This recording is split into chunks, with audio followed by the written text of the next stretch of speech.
Welcome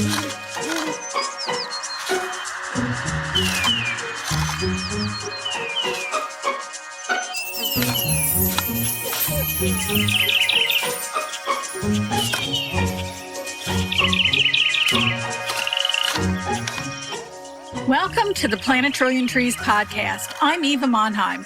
And I'm Hal Rosner. We are both certified arborists through the International Society of Arboriculture. The purpose of our podcast is to encourage tree planting and proper tree care for our urban forests, which include neighborhoods, parks, and other open spaces. We will also cover a myriad of tree topics, including the important role trees play in relationship to the climate crisis. Thank you for joining us.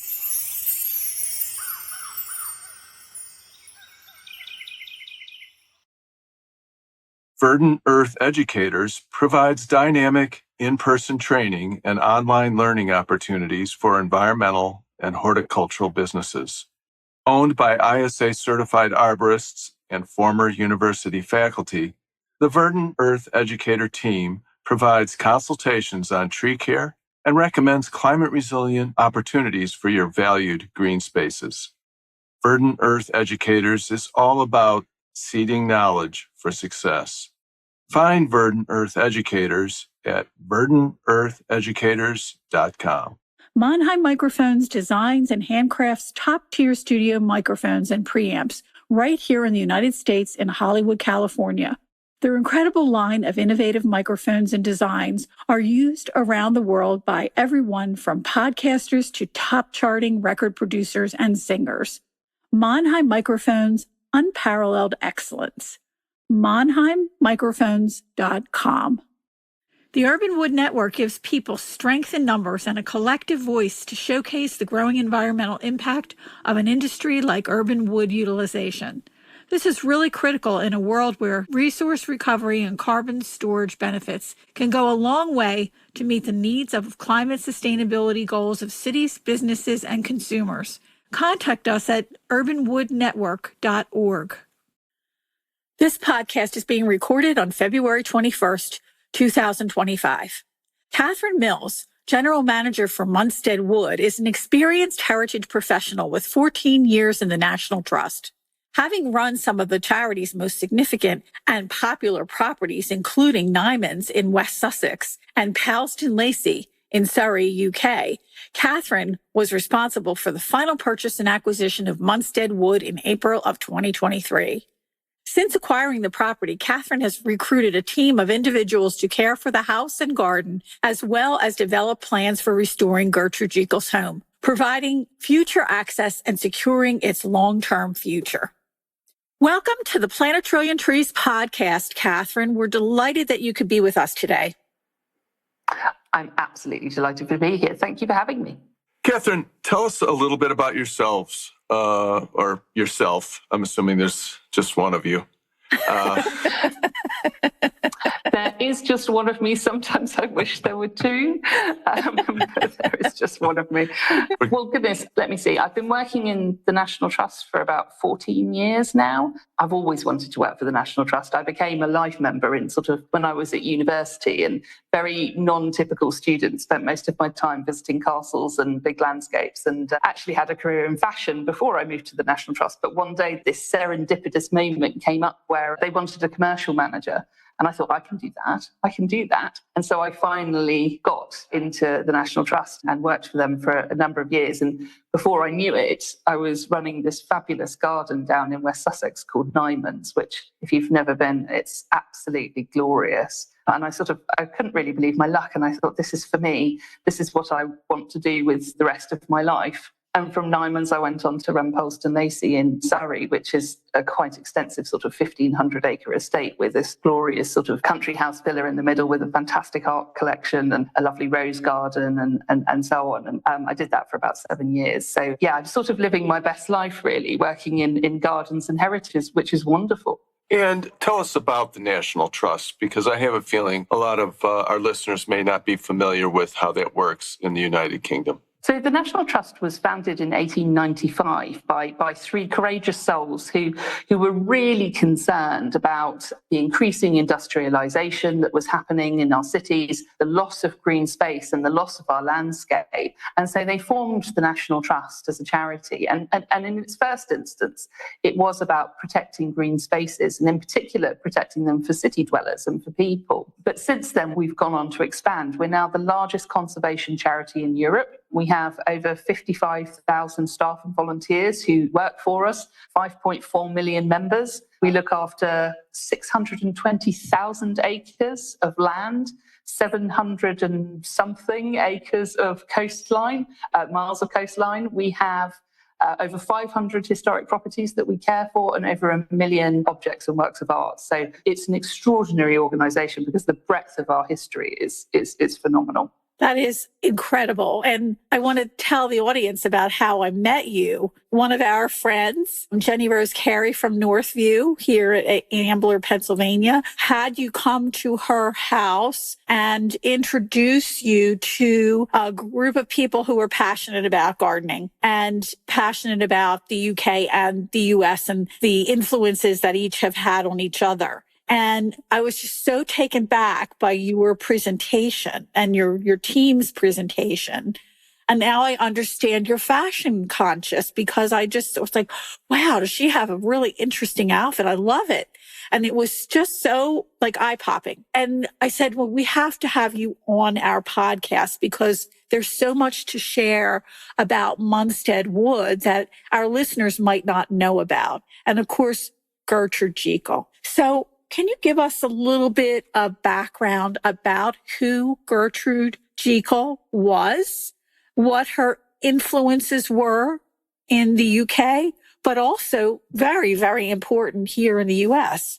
Yes, she's a remarkable woman. So Gertrude Jekyll was born in 1843, and she trained actually as an artist. And she grew up in Surrey, which is where I am now, but she trained as an artist. She was fantastically talented decorative artist in many respects. She was a painter, but she was also a silversmith. She was a wood carver. She did embroidery. She did a whole host of different activities. But one of her greatest passions was gardening. And about probably the second half of her life, she transformed into moving into gardening and garden writing and garden designing as a career. And in doing so, she became one of the most influential garden designers that we have ever seen. Gertrude Jekyll, in her lifetime, designed over 400 gardens. That's more than Humphrey Repton and Capability Brown combined. And in addition to designing her gardens, she wrote 14 books, published over 1,000 articles. Through those books and those articles, Jekyll started a gardening revolution. She fundamentally changed how we garden. She was the forerunner of today's sustainable gardening movement. And in many respects, in particular in the UK, but also in the US, she democratized gardening. Her stories inspired people to put their hands in the soil and give gardening a go.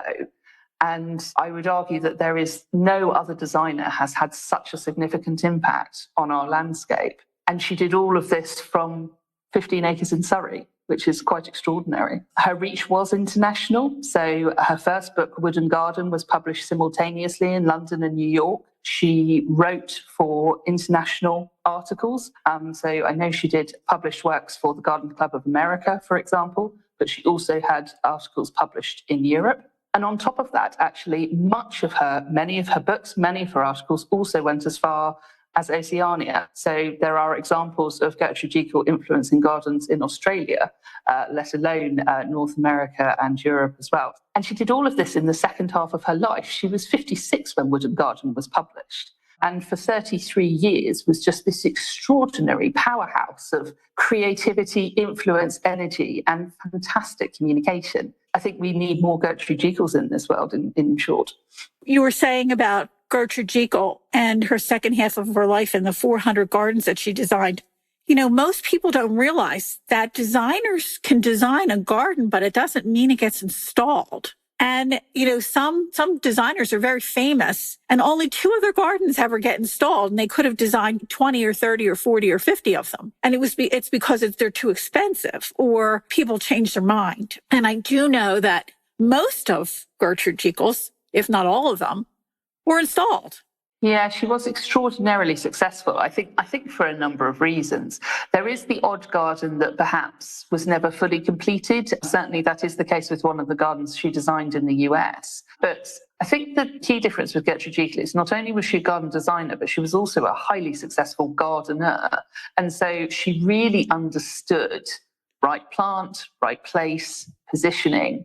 And so she created designs that were, yes, they were pretty labour intensive, as most gardening was of the day, but they were practical and they were achievable and attainable. And I think that is part of what made her so successful.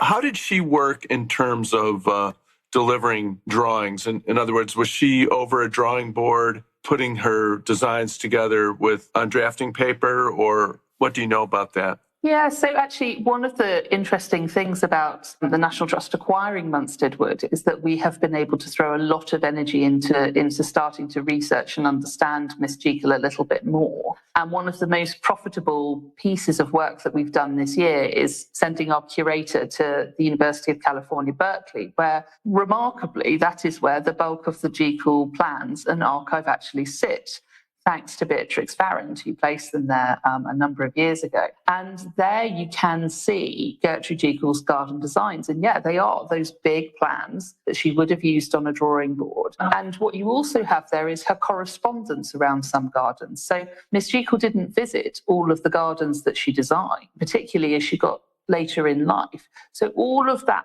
she would do basically all of the garden designing via correspondence. And you can see how she would have sent handwritten letters, leaving spaces underneath the questions so that then the owner could write back with the appropriate answer. So, it's kind of garden by mail order in the early 20th century. It's extraordinary.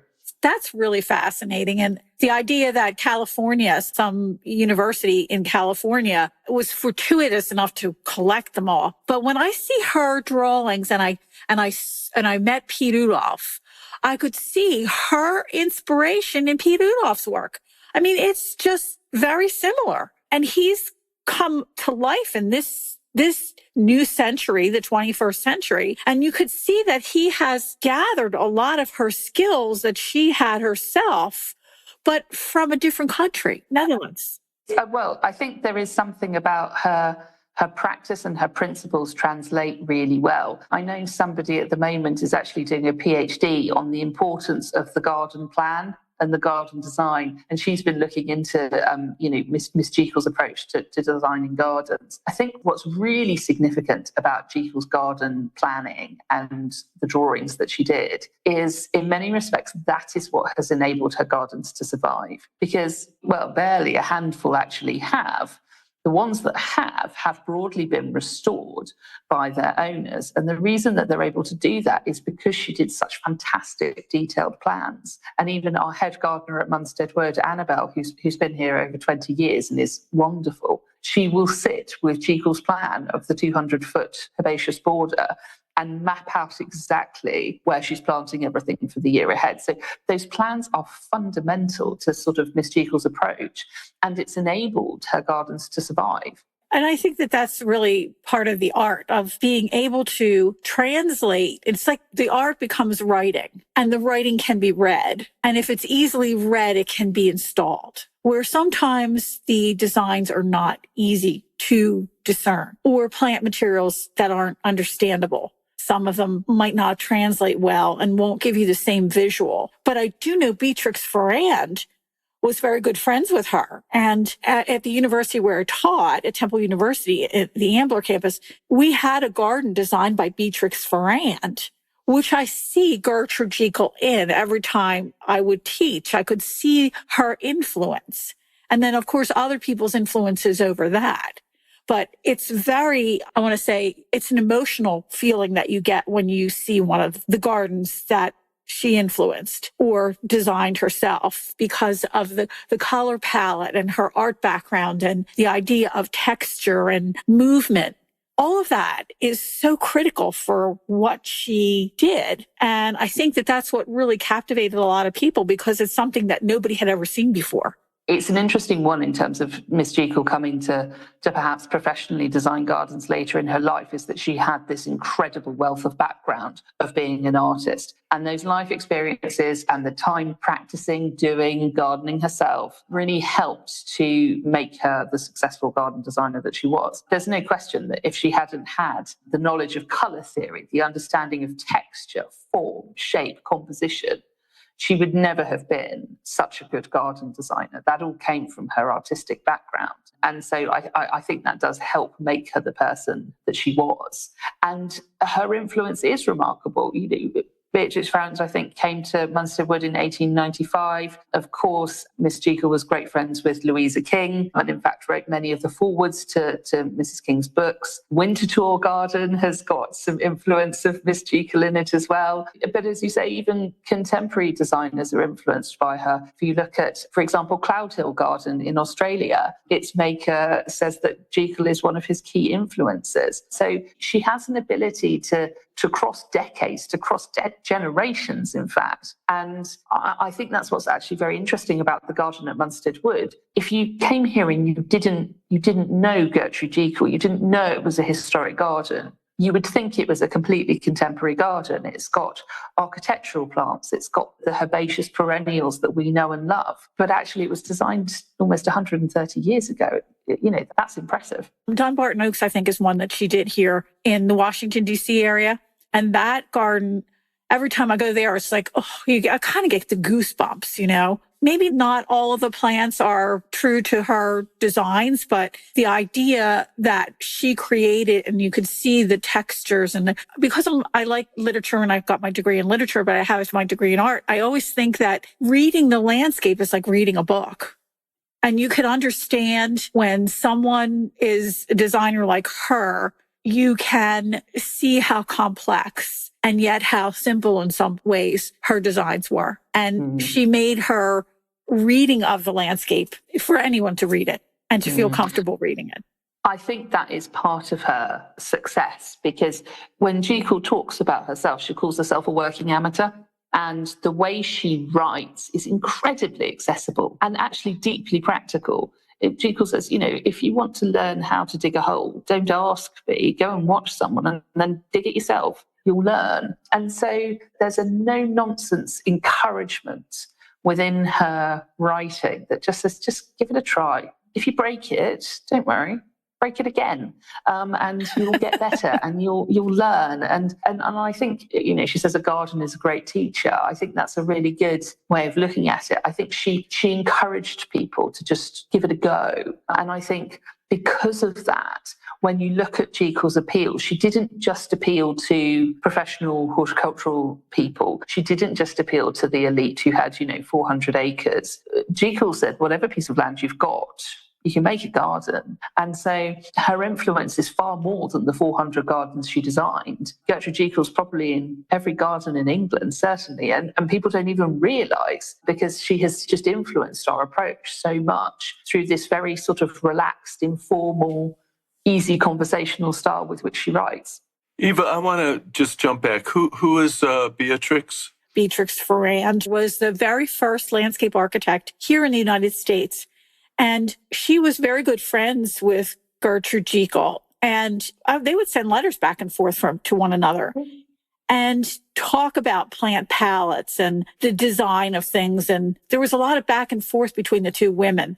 They were contemporaries. So that was really important to be able to relay that information to one another, but also to act as a support system for one another. Our school where we were was the first school of horticulture for women in the United States, started in 1910 by Jane Bown Haynes. And she also knew Gertrude Jekyll and also was very close friends with Beatrix Fownes, because that's how she wound up designing the garden at Temple. And that to me there's three, like creating the triangle, that really firm, steady triangle of three women who are conversing with one another and feeding each other information. Most people don't even know happened. And that's why it's important to bring this to light to our listeners, because it not only has to do with climate change, because we're going to talk about that in a little bit. But Munstead Wood, the wood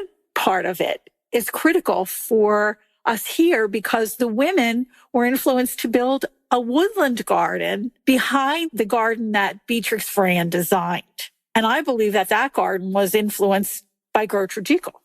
Well, it's certainly possible, isn't it? And, the woodland garden at Munstead Wood is one of the most important and significant features. Everybody says it's the part of the garden that Jekyll was the most proud of, and nearly every primary view through a door, through a window, they nearly all look out on the woodland garden. In fact, I can see it out of the left window right now. Lucky you. I know, I'm spoiled.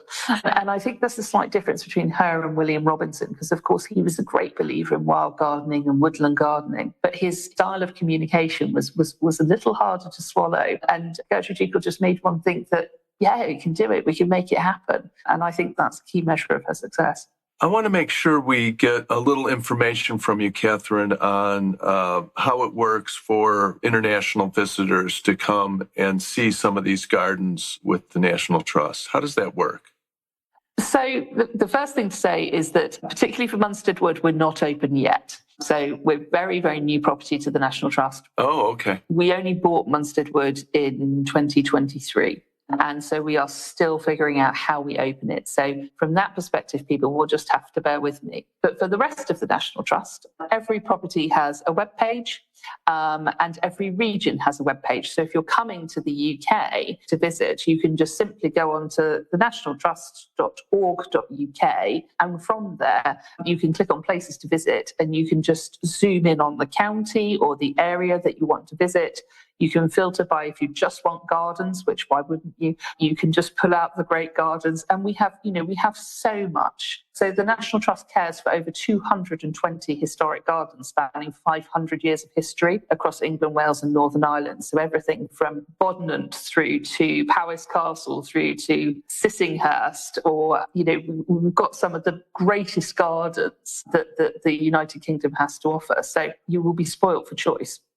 The Trust did the acquisition in 2023. And as you move forward, it sounds like it's still in flux as to what your opening date might be. Is it a garden in need of major restoration, or do you feel like you're pretty much on top of it? And what are some of your other challenges as general manager? Is anyone ever on top of a garden? I'm not sure. Thank you. Yes. And Hal's a big gardener too. So, yes, the National Trust took a very unusual step. We don't acquire property much anymore. But when Munstead Wood came on the open market, we decided to step in and use our own funds with the help of Her Majesty's Revenue and Customs at the time to purchase Munstead Wood, which we did. Our challenge now is to think about how we open it and how we care for it in the long term. It's a garden that's had its ups and downs. It has suffered loss over its time, and there have been interventions that don't necessarily feel entirely comfortable or historic. For example, there is a nice kidney-shaped swimming pool that was put in the 70s. So we have parts of the garden that do need significant restoration. We have other parts of the garden that, when you look at them, for example, the herbaceous border, it feels like Miss Jekyll's border. And that's thanks to Annabelle and the gardeners who look after it now. So what we're doing at the moment is actually mapping out all of the restoration works that we do need to do in the garden, and think about how we can do that over a period of time. Because it's restoration, but it's also making the garden sustainable for the long term. Because, of course, with climate, which I know we'll talk about, we do have to think a little bit differently about preserving garden heritage. Munstead Wood was designed as a private residence. It's always been a private residence. It was not designed for public access. We are based down an unmade track. We have no parking. We have no guest facilities. The house needs quite a lot of work. We only have one tap we can drink out of because the rest of it's lead. I need to rewire everything. My glass houses need a huge amount of work. So there's lots of challenges. And all of that just has to be mapped out and sequenced very carefully before we can sort of take action. And I think the other challenge is we need to raise the money to do it. We used our own finances to purchase the property. Any future work we will have to fundraise for and secure external funding. funds for that. So, that's something that is a constant, weight on my shoulder is how do we raise that money to keep going? But of course, to be able to raise the money, you also have to have the plan of what you're going to achieve. And so you have to kind of build both of those things at the same time. So it keeps me busy. Now, is there a charge to get into for the National Trust? There is. So all of our properties have a charge, and that charge varies from property to property. Now, if somebody was a member of the National Trust or indeed a member of the Royal Oak, then you can access our properties for free. So the Royal Oak Foundation is a US-based charity that actively fundraises and supports the work of the National Trust in the UK. So Royal Oak members can access National Trust properties without having to pay. Or, of course, you can directly support the National Trust by being a member. So that's a lot. That's a lot. I remember you talking about the bathrooms. I mean, just that alone is something that you've got to consider. Like, you have people coming by the bus, like, where do they go? Like, where are the facilities, right? That's a huge, huge undertaking for a property, especially when it was private. Exactly so. And I think we have a very delicate line to strike now between giving people the facilities that they need and helping people to experience this garden, but doing so in a way that retains the essential magic, quality, intimacy that is Munstead Wood. When you walk through the woodland in azalea season right now, it feels utterly enchanting, but every path is grass. Grass paths will not sustain any volume of people for any period of time. And so we have choices to make around actually, well, do we want more people or do we want to retain the character of the garden? My default is we want to retain the character of the garden, but that presents challenges in a whole other way as well. Let's talk a little bit about what your part of England is going through. What things are you observing in terms of weather extremes, whether that be flooding or periods of drought or periods of heat, maybe periods of extreme cold? How do you feel like the plant communities in the UK are being impacted by this human-generated climate catastrophe? Yeah, you can definitely see an impact. I think in a number of areas, certainly winters are wetter. The rainfall level is really significantly higher. And it's not just that we have rain more often, but it's the scale of the downpour. They can be genuinely moments of real ferociousness, which in southeast England you would not have had 20, 30, 40 years ago. And so the level of rainfall is definitely higher. Over the summer, we can have more extended periods of drought now, and we do see higher temperatures. That varies from year to year. And of course, the British are brilliant about complaining about the weather most of the time. So you have to take most of it with a pinch of salt. But we are seeing an impact. The other area where we are seeing significant challenge, and that is a direct result of different climate, is pests and diseases. So the increased level of plant health issues that we see now, whether that's things like oak processionary moth, which has come across from Europe, increased cases of things like Phytophthora, ash dieback, of course. So the number of invasive disease plant health problems that we are having is a significant worry. And it's a significant worry at a place like Munstead Wood when you're thinking about the historic plant collections that are there and how do we protect those in the long term. So climate is a constant challenge for us. The other thing that we are experiencing is more extreme winds. And, particularly over this winter, for example, properties across the London and South East, we were having regular storms at the weekend. Places simply weren't opening because the gust speeds were too high. It's just not worth the risk. And so that, of course, has an impact on then you get additional damage, but also you're not open. And if you're not open, you're not generating revenue to care for the place. So that can also be problematic. That's an interesting perspective. And I follow a lot of different people. And one of my former people from Longwood, she's up in Edinburgh now. And they had gotten hit so bad at the Arboretum up there. It was horrifying to see online. And you just can't help but feel for how difficult that is for the people who work there and the thought process that has to go through with not only the grieving process of loss of ancient trees, but also, how do we pick ourselves up and move forward and monetarily pay for all of the things that have been lost and then some. we had a tornado that went through the university's campus and destroyed all of our collections. So we certainly understand that. And we're seeing it here more and more and more. And it's alarming. It's frightening for the people who get hit. It's just, what do you do? Mm-hmm. You have a great podcast and you talk about solutions, Eva. There you have it. And that's why we're talking to Katherine today. And in fact, we were talking just before we came on the air about this woman who decided to buy some property in Surrey, and she wanted to open up her own vineyard. She was an American. And everybody was kind of laughing at her, like, we don't grow grapes here in the UK. And now people are growing grapes in the UK. And it's a beautiful vineyard area, right? Yeah, it is. So Surrey has a number of vineyards now, and West Sussex and Kent as well. So, and in particular, actually, sparkling wine is a particular area where the UK is now producing really high quality sparkling wine. You never would have imagined that sort of 50 years ago. But we've got all sorts of vineyards out here now, which is fantastic. And actually, it genuinely is good quality. Sometimes the initial productions some time ago weren't brilliant, but now it's of a genuinely high standard. So, there are pluses and minuses with all of these things. But I think we are adapting how we grow, how we plant, how we succession plant. The previous estate I managed, Polesden Lacey, one of the most iconic things about it is this fantastic verdant green landscape that you look out across the Surrey hills, but it's dotted with a lot of copper beech trees. And almost instinctively, when people think about Polesden Lacey, they think green grass, yellow house, because the house is quite a sandy sort of render, and blue sky. And the question we have to ask ourselves is, how will that grass survive in 50 years? What are we going to do about that?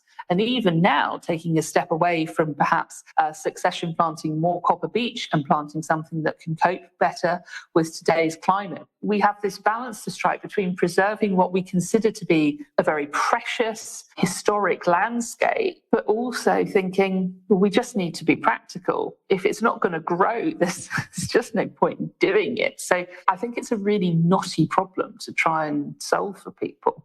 Well, I think the iconicism in that landscape that you were just talking about is something that people go to see, but then what happens if the icon changes? Is that going to be as desirable? Is it going to draw the same amount of crowds? Or maybe it'll draw more people. Who knows? But that's something that, it's serendipitous. It's really something that you have to work with. I think the blessing that we have in particular in gardening is, I think gardens evolve, they change. Even somebody like Gertrude Jekyll, a kind of master gardener as she was in her way, she was experimenting, she was trying new things. If it didn't work anymore, she'd change it. And so that is an approach that I think we have to hold on to. Now, that's not to say that you simply rip up the old and put in something new. Of course you don't. But we do have to be pragmatic and think about, actually, if the right plant is not in the right place anymore, then what's the right plant for that place, and adapt accordingly. Because further to that, there are things like, well, trees grow, and trees go very large. And we have trees here that are now 126 years older than they were when Gertrude Jekyll lived here. Those trees are very precious, but they are completely shading out whole areas of the garden that would have been bright and sunny in Jekyll's time. Now, what do? You can chop down the tree, but that feels pretty ghastly. Or you have to adapt your gardening and your planting style. So I think we have to be comfortable with making change. Gardens can't be preserved in aspect. It just doesn't work. So I would imagine that you would have like a progression or information about the original plantings, and then what happens next. Like that progression has to be listed so that there's some type of historical marking as time goes on, where you know what you had and what you can't have anymore and what it's moving towards. Is that how you're going to be managing Munstead Wood? I think it's a question that we haven't entirely answered yet, but we are very aware of the problem. And there are so many different views on this. So you have some people who firmly believe that actually, if it's a heritage garden, it should always look and feel exactly like it did. That's an interesting question for somewhere like Munstead, because obviously Jekyll lived here from 1890. Well, she designed the garden from early 1880s right the way through until her death in 1932. That garden will have changed and evolved. So what point do you preserve it to, is an interesting question. There are other people who would say, well, no, you need to change, you need to respond to, the changing climate, the changing things, So there are diametrically opposed opinions, and I suspect that somewhere in the middle there is a healthy blend between the two, which is actually you can take and embrace very easily and comfortably Miss Jekyll's aesthetic principles, her colour combinations, her use of texture, and you can use contemporary cultivars and varieties that actually can function in today's climate to create the feeling of Miss Jekyll's garden, but in a way that is sensitive and sustainable for modern gardening. I think that is something that we always must consider at Munstead Wood, because, of course, part of Jekyll's gift was creating ideas, designing ideas that people could take forward and replicate in their own gardens. And actually, if Munstead Wood doesn't continue to do that, is it really doing service to Miss Jekyll's legacy? And there will be people who will differ in their opinion. And one of the things we are spending a lot of time doing at the moment is just listening and getting different perspectives. But whatever we do, we will absolutely make sure that we have a very clear rationale for our decision-making process. And that starts with something called a conservation management plan. That is the most fundamental, important document you can have in a garden. And from a historic garden's perspective, you can't make changes without understanding what your starting point was. So you start there and then you make informed decisions as you go along. That's interesting. And it sounds like quite a process. So you're soliciting input, right, from multiple experts, people from, yes. And from those opinions and strategies, it allows you to formulate your conservation management plan specific to Munstead. That's exactly right. And actually, it's not even just true of the conservation management plan. It's true of our whole approach to the future of Munstead Wood and how we utilise the property. But I think in particular with something like the CMP, as we would call it in the National Trust, we use external specialists to help us draft that plan. We use our own curatorial experts. Of course, we are the National Trust. We have garden specialists galore, so we can involve those, but we also involve people like, of course, the RHS, the Gardens Trust, and a whole range of other people to help us consider that approach. Because frankly, if we don't do that, we may not come up with the best answer. The whole point is to share ideas, throw some things around, and then actually come up with something together. Just sort of working it out in your little box in a corner is not going to get you the best result. Yeah, and we see those short-sighted examples all the time in horticulture and in restoration projects of historic sites.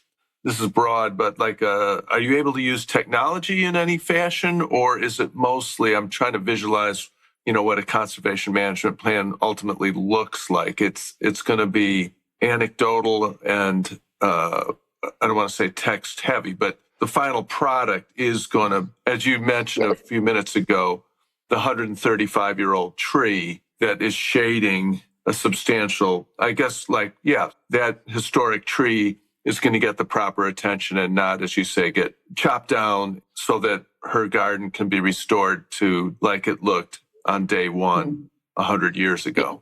Yeah, that's exactly it. So there's sort of two different avenues that you bring in, really. There is a heavy element of historic research. So particularly for Munstead Wood, in many respects, it's one of the most well-documented gardens in the world because it is the subject of nearly every book and article that Miss Jekyll wrote. And so we have all of that information. We also have her own photographs. She was an early pioneer in photography on top of everything else. And so she was capturing her garden with her photographs. So we have all of that information. We have a fantastic set of archival information. So you have this historic research side, and then you kind of have the sort of very practical sort of factual survey side, and that's everything from veteran and notable tree survey, for example. It's ground penetrating radar, it's LiDAR surveys, it's plant identification, biodiversity surveys, soil testing, and all of this different information. And basically what you do is bring the two together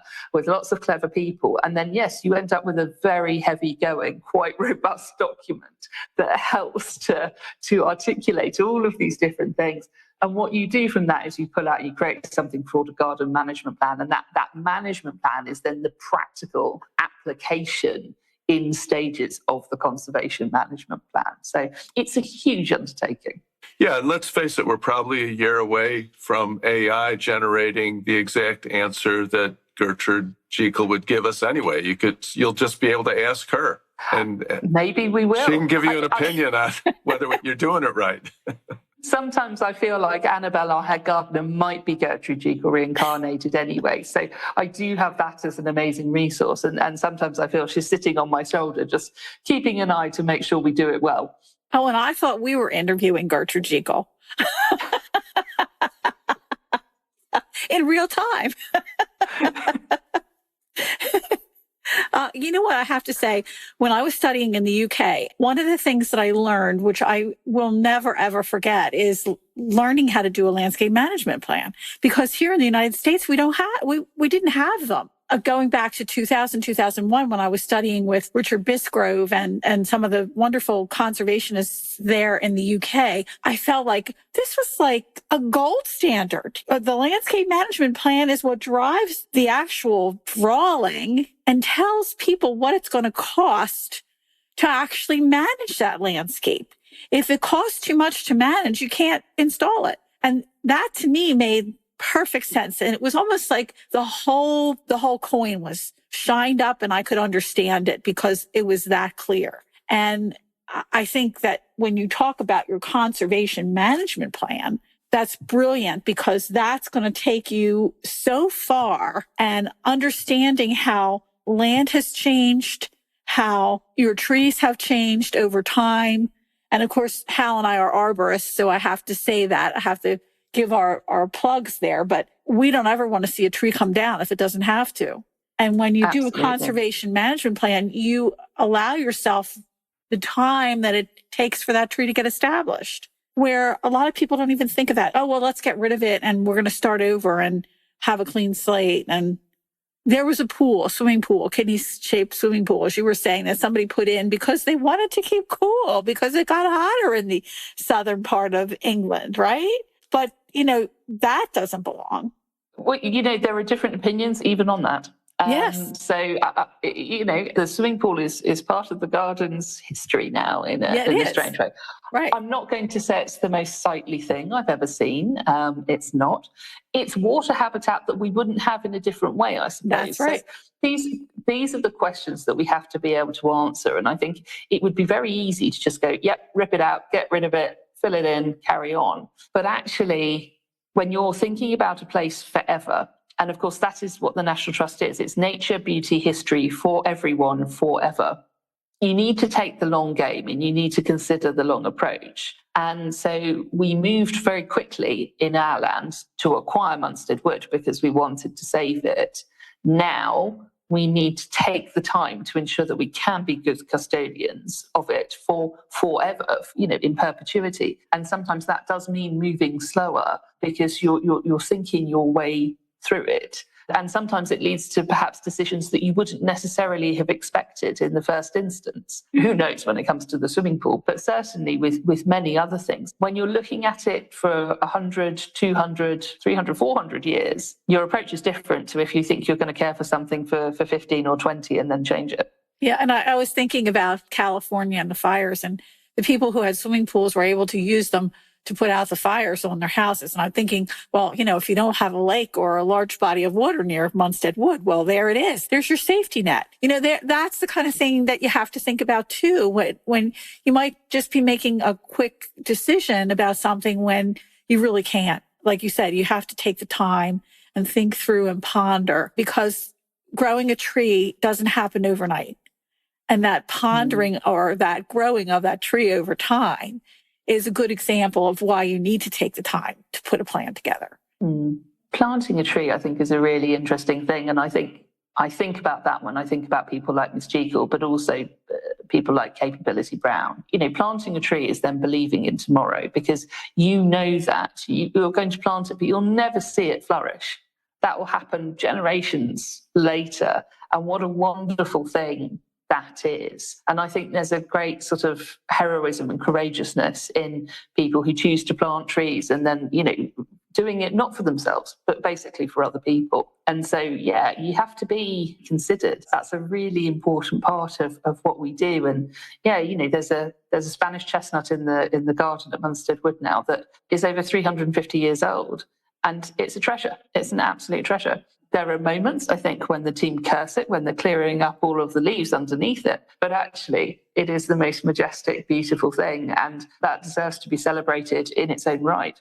Don't you think, too, that that Gertrude Jekyll's work, when you look at it, is timeless because it allows that growth to happen over time? And it puts it into the context of the next generation or the next generation after that. And to allow something to continue on makes it relevant today. When somebody sees a tree that's awe-inspiring and they say, wow, somebody planted it back in the 1800s and it's still here?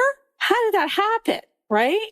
It's the idea of relevance. It's the idea of relevance and how that's going to affect people down the line. And it's that connectivity as well. I think it's that connectivity with generations past. I think the other thing that also is what's so enduring about Jekyll, and in particular her garden at Munstead Wood, is she was blending plants that grew here naturally, locally, in with her ornamental designs. So Munstead Wood was originally a heathland. Jekyll turned it into an ornamental space. But within that, she's using yew, she's using silver birch, she's using things that naturally would have grown here. You've got gorse up in the woodland garden. In fact, you've got gorse down in the sunk garden. No Victorian garden would ever have left things like native gorse in an ornamental bed, but she did. I think that is also part of it. She has connected Munstead Wood with the local surrounding landscape. And I think that is part of why it's so enduring. Katherine, you just used a term a couple of times. I'm pretty sure we'll appreciate a little clarification. What is goss? Was that a type of plant you were referencing? Goss? Yeah. So gorse is a plant that would grow wild on a heathland. It's a very textural, quite sort of spiky green plant, and then it has these vivid yellow flowers that actually, when you get hot days, the seeds pop, and it's really exciting. It's a sort of quite interesting textural thing. You would never put it in an ornamental garden, but Jekyll's got it right the way through the landscape here. And, you know, and that it adds a sense of connection, which I think is really enchanting. How do you spell it? Gorse. Okay.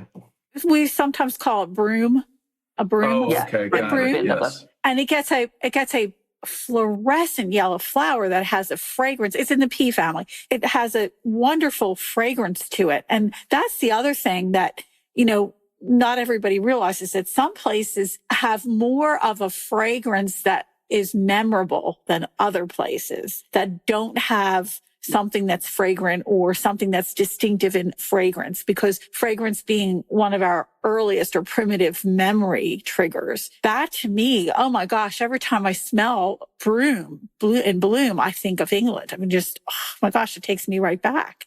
Once you experience it, you never forget it. That's in your brain forever. It's amazing to me. And for her to bring that in is a critical piece of her making the connectivity between her garden and the larger context of the UK.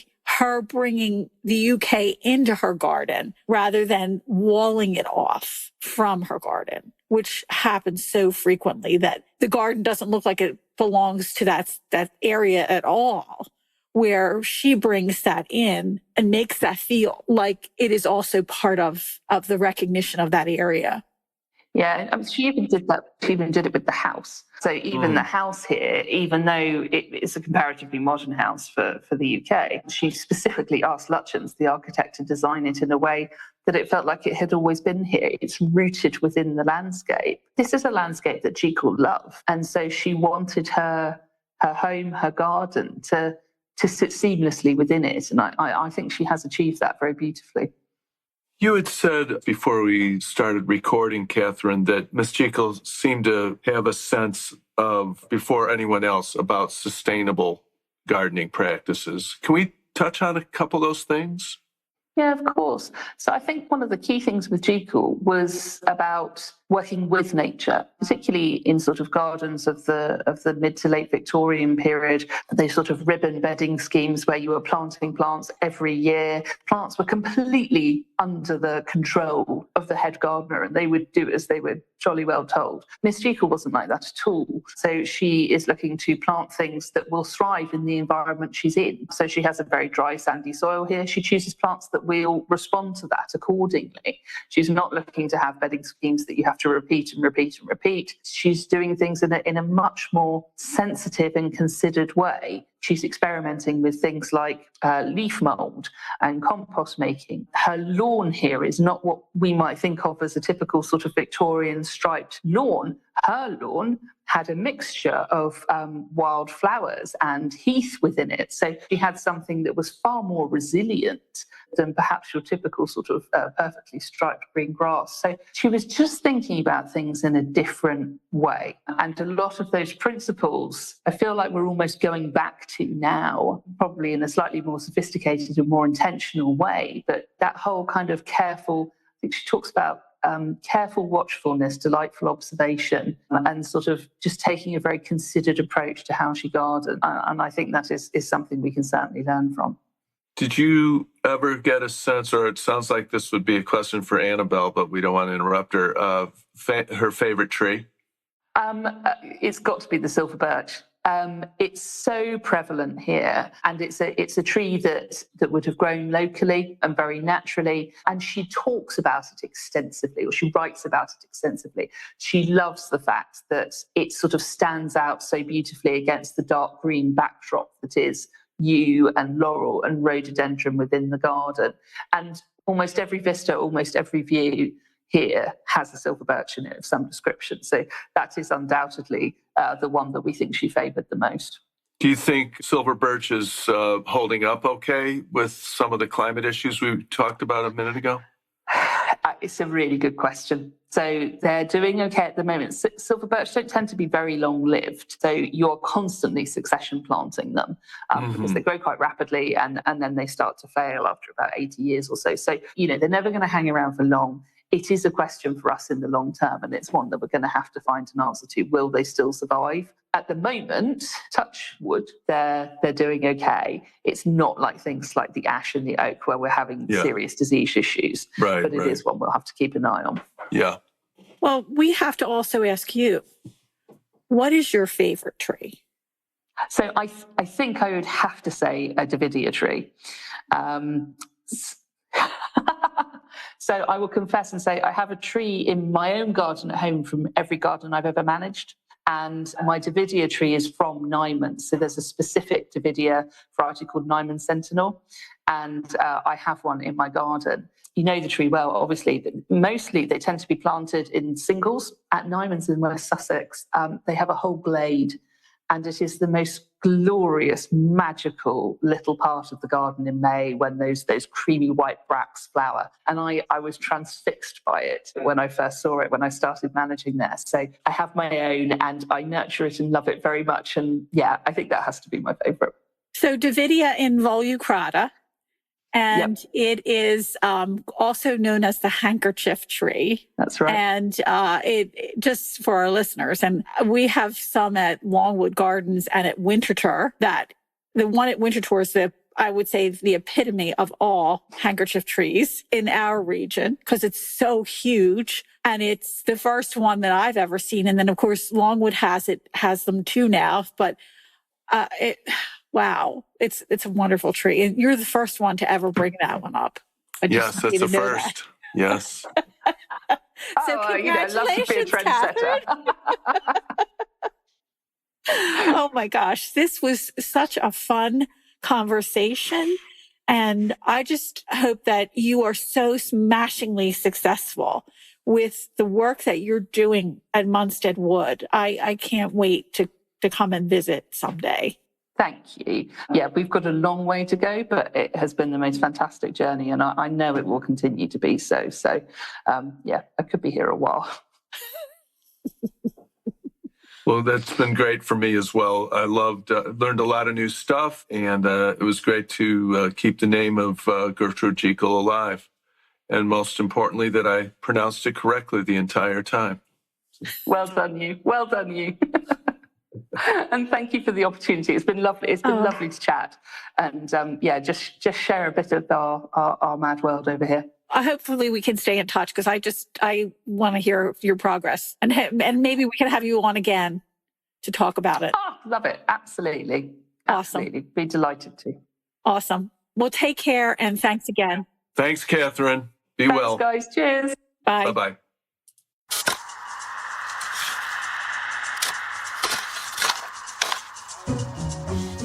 The Plant a Trillion Trees podcast is edited by Andromeda Recordings in Hollywood, California.